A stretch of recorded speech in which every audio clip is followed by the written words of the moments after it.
그때가 오면 내가 이스라엘 가문과 유다 가문에 새 언약을 세우겠다. 나 주의 말이다. 이것은 내가 그들의 조상의 손을 붙잡고 이집트 땅에서 데리고 나오던 때에 세운 언약과는 다른 것이다. 내가 그들의 남편이 되었어도 그들은 나의 언약을 깨트려 버렸다. 나 주의 말이다. 그러나 그 시절이 지난 뒤에 내가 이스라엘 가문과 언약을 세울 것이니 나는 나의 율법을 그들의 가슴 속에 넣어주며 그들의 마음판에 새겨 기록하여 나는 그들의 하나님이 되고 그들은 나의 백성이 될 것이다. 나 주의 말이다. 여러분 안녕하세요. 속회원과 48과의 말씀 우리 함께 나누도록 하겠습니다.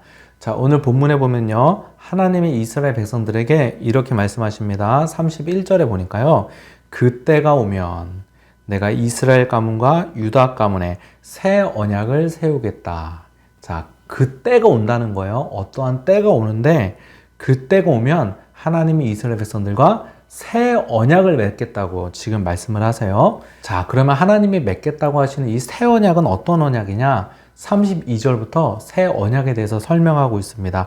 이것은, 자, 새 언약은 내가 그들의 조상의 손을 붙잡고 이집트 땅에서 데리고 나오던 때에 세운 언약과는 다른 것이다.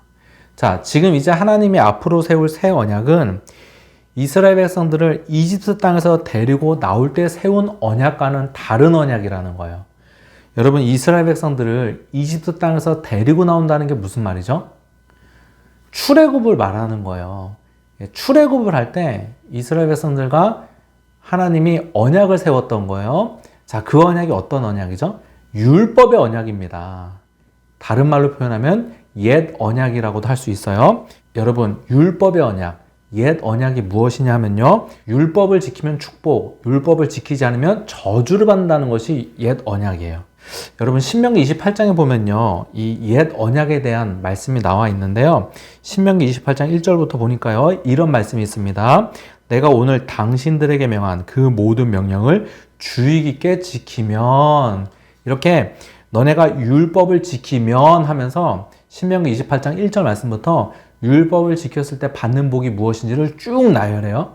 자, 이렇게 율법을 지키면 받는 복을 쭉 나열하다가 신명기 28장 15절부터 이런 말씀이 나와요. 그러나 당신들이 주 당신들의 하나님의 말씀을 듣지 않고 또 내가 오늘 당신들에게 명한 모든 명령과 규례를 지키지 않으면, 앞에서 율법을 지키면 받는 복을 쭉 말하다가 15절부터는 율법을 지키지 못했을 때 받는 저주에 대해서 쭉 말을 해요. 그러니까 여러분, 율법이라는 것은 율법은 지키면 복 받지만 지키지 못하면 저주를 받는 거예요. 이게 율법의 언약인 거예요. 자, 율법을 지키면 되는데 문제는 무엇이냐? 이스라엘 백성들은 이 율법을 지킬 실력이 없다는 것입니다. 그것이 문제였던 거예요. 그래서 오늘 보면 32절 마지막에 보니까요, 그들은 나의 언약을 깨뜨려 버렸다. 나 주의 말이다. 이스라엘 백성들이 율법대로 살지를 못한 거예요.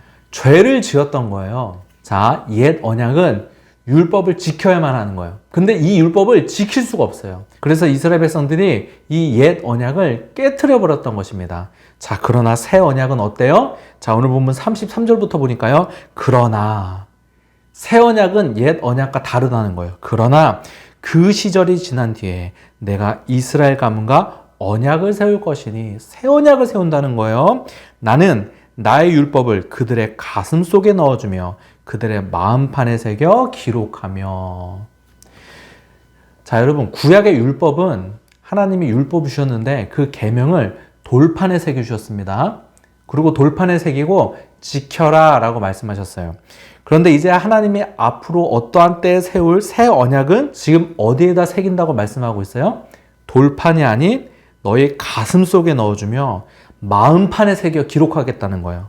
자, 이게 무슨 말이냐? 이것은요, 신약시대 성령으로 말미암아 우리를 새로운 존재로 변화시켜 주겠다는 약속의 말씀인 것입니다. 여러분, 우리 예수님을 믿는 우리들은 어떠한 존재죠? 우리 하나님을 믿는 우리들은 성령으로 말미암아 우리의 마음판이 새롭게 변화된 자들입니다. 구약의 이스라엘 백성들은 아무리 율법을 지키고 싶어도 지킬 수가 없어요. 그들의 마음이 율법과 먼 거예요. 그런데 이제 신약시대에 와서 성령님이 우리의 마음판을 변화시켜 주셨습니다. 이제 말씀대로 살고 싶고 하나님을 사랑하는 마음이 우리 마음 가운데 생긴 거예요. 이게 지금 우리 하나님을 믿는 이 신약의 성도들의 마음의 상태인 것입니다. 여러분, 예수님을 믿는다는 것은요, 단순히 종교 생활을 시작하고 그냥 예배에 참여하고 또 예수님을 머리로 인정하고 받아들이는 것의 차원에서 머무르는 것이 아닙니다. 예수님을 믿는다는 것은요, 성령으로 인하여 그 마음판이 변하는 거예요.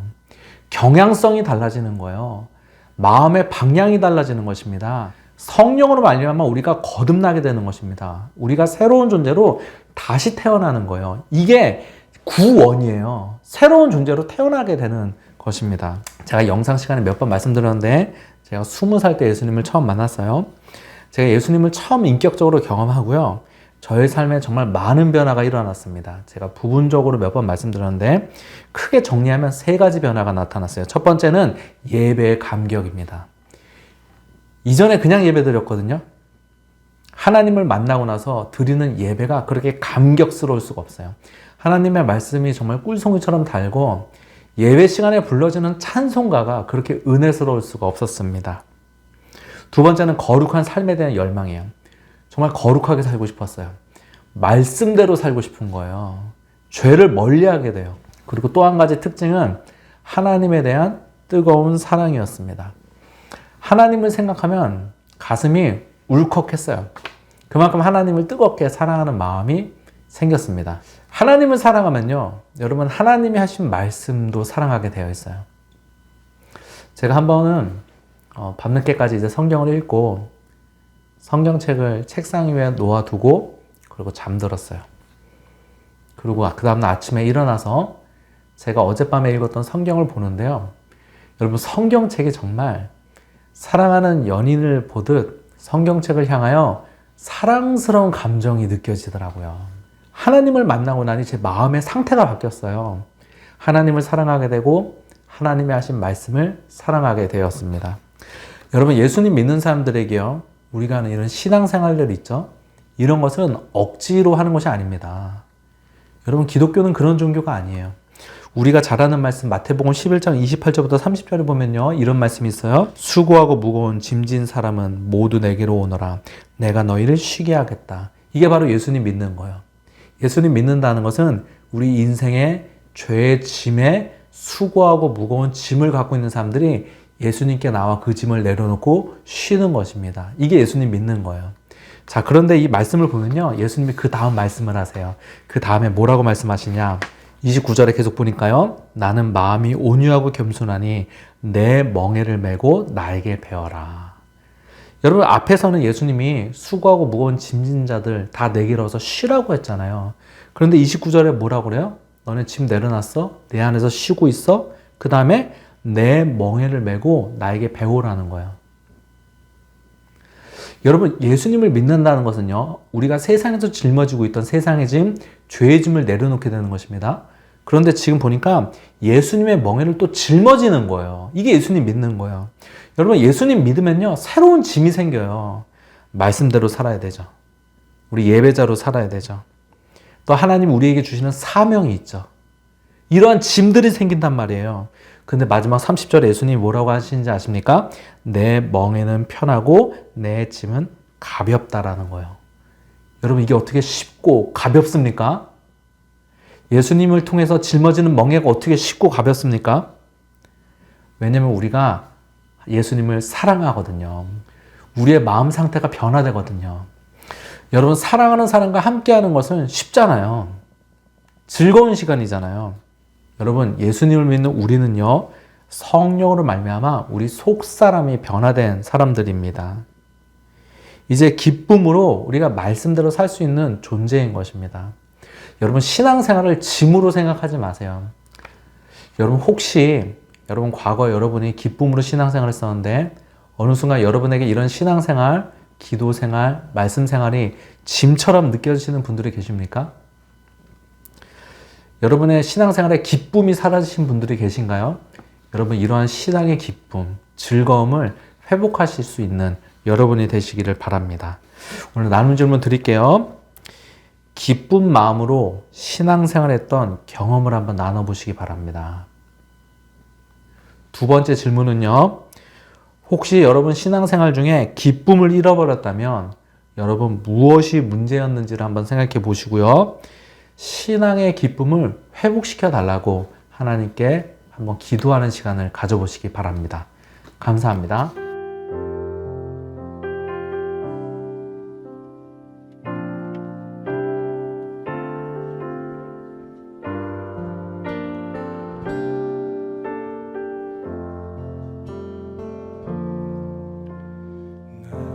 주님의 기쁨 되기 원하네. 내 마음을 새롭게 하소서. 새 부대가 되게 하여 주사. 주님의 빛 비추게 하소서. 나 주님의 기쁨 되기 원하네. 나 주님의 기쁨 되기 원하네. 내 마음을 새롭게 하소서. 새 부대가 되게 하여 주사. 주님의 빛 비추게 하소서. 내가 원하는 한 가지 주님의 기쁨이 되는 것. 내가 원하는 한 가지 주님의 기쁨이 되는 것. 겸손히 내 마음 드립니다.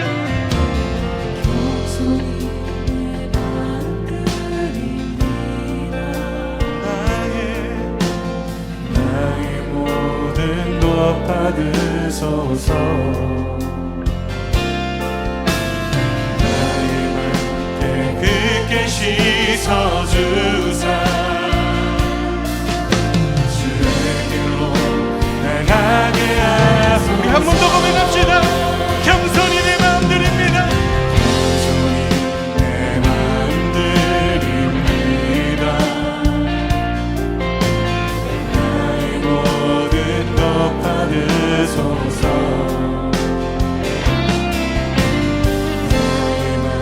나의 발 깨끗게 씻어주사.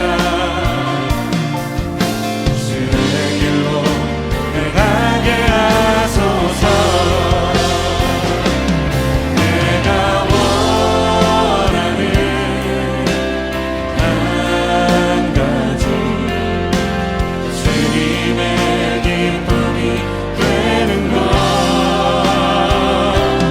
내가 원하는 주님 그렇습니다. 주님의 것입니다. 주님의 뜻을 이루시옵소서. 내가 원하는 한